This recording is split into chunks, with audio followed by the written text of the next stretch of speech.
Hi friends, അപ്സരയുടെ ഈ ഒരു pencil ഉപയോഗിച്ച് വരച്ച ചിത്രങ്ങൾ മാത്രമാണ് ഈ ഒരു വീഡിയോയിൽ ഞാൻ ഉൾക്കൊള്ളിച്ചിരിക്കുന്നത്. അപ്പോൾ പലരും ചോദിച്ചിട്ടുണ്ടായിരുന്നു ഈ ഒരു പെൻസിൽ ഉപയോഗിച്ച് വരച്ച ചിത്രങ്ങൾ കാണിക്കാമെന്ന്.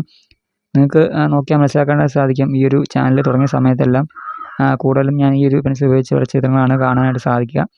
അപ്പം ഈ ഒരു പെൻസിൽ കുറേ നാൾ ഞാൻ ഉപയോഗിച്ചിട്ടുണ്ടായിരുന്നു. അതിന് ശേഷമാണ് ഞാനിപ്പം ആർട്ട് ലൈനിൻ്റെ പെൻസിൽ യൂസ് ചെയ്യുന്നത്. ആർട്ട് ലൈനും അതുപോലെ തന്നെ ബ്രിസ്റ്റോൾ പെൻസിലും ഞാൻ യൂസ് ചെയ്യുന്നുണ്ട്.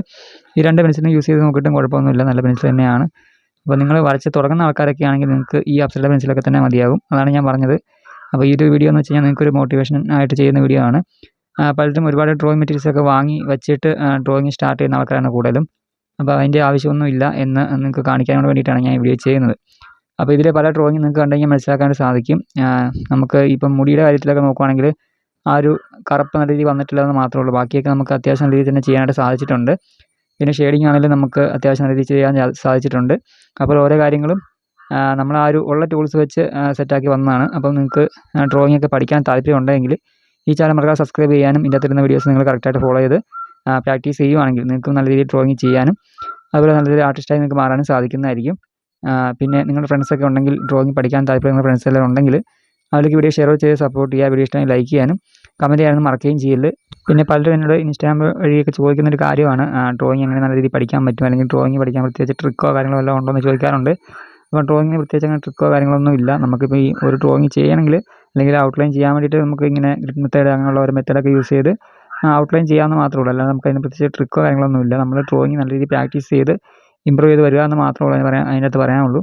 അപ്പം പ്രാക്ടീസാണ് മെയിനായിട്ട് വേണ്ട കാര്യം. അപ്പോൾ നിങ്ങൾക്ക് ഡ്രോയിങ് ഒക്കെ ഇഷ്ടമാണെങ്കിൽ, ഡ്രോയിങ് പഠിക്കാൻ താല്പര്യം ഉണ്ടെങ്കിൽ നിങ്ങൾ തീർച്ചയായും പ്രാക്ടീസ് ചെയ്യാനുള്ള മനസ്സ് കണ്ടെത്തി അല്ലെങ്കിൽ സമയം കണ്ടെത്തി നിങ്ങൾ ആ സമയത്ത് തീർച്ചയായും വരച്ച് തന്നെ പോവുക. നിങ്ങൾ ഓരോ ദിവസം ഒരു ദിവസം ഒരു മണിക്കൂറെങ്കിലും വെച്ച് നിങ്ങൾ വരയ്ക്കാനായിട്ട് ശ്രമിക്കുക. അങ്ങനെ ഓരോ ദിവസം നിങ്ങൾ ഡ്രോയിങ് ചെയ്ത് പോകുന്നതനുസരിച്ച് നിങ്ങൾ ഇമ്പ്രൂവ് ചെയ്ത് വന്നോളും.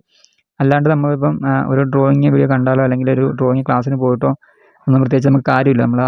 തീർച്ചയായും നമ്മൾ വരച്ച് നോക്കിയാൽ മാത്രമേ നമുക്ക് നമ്മുടെ കഴിവും ആ ഒരു കാര്യങ്ങളും നമുക്ക് നല്ല രീതിയിൽ ഇമ്പ്രൂവ് ചെയ്ത് വരത്തുള്ളൂ. അപ്പം തീർച്ചയായും നിങ്ങൾക്ക് താല്പര്യം ഉണ്ടെങ്കിൽ അതിനുവേണ്ടി സമയം മാറ്റി വെച്ച് നിങ്ങൾ വരച്ചുകൊണ്ടിരിക്കുക. തീർച്ചയായും ഒരു ദിവസം നിങ്ങൾക്ക് നല്ല ആർട്ടിസ്റ്റായി മാറാൻ സാധിക്കുന്നതായിരിക്കും.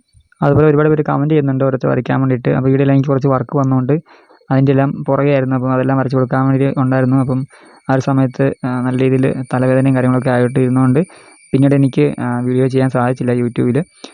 പിന്നെ അത് തന്നെയല്ല, എൻ്റെ കയ്യിലിരിക്കുന്ന പേപ്പർ തീർന്നു പോയിട്ടുണ്ടായിരുന്നു. അപ്പോൾ ഞാൻ അടുത്ത പേപ്പറിന് ഓർഡർ കൊടുത്തിട്ടുണ്ട്. അപ്പോൾ ആ പേപ്പർ എനിക്ക് വന്നിട്ട് ആ ഒരു പേപ്പറിലായിരിക്കും നമ്മൾ ഇനി വരയ്ക്കുക.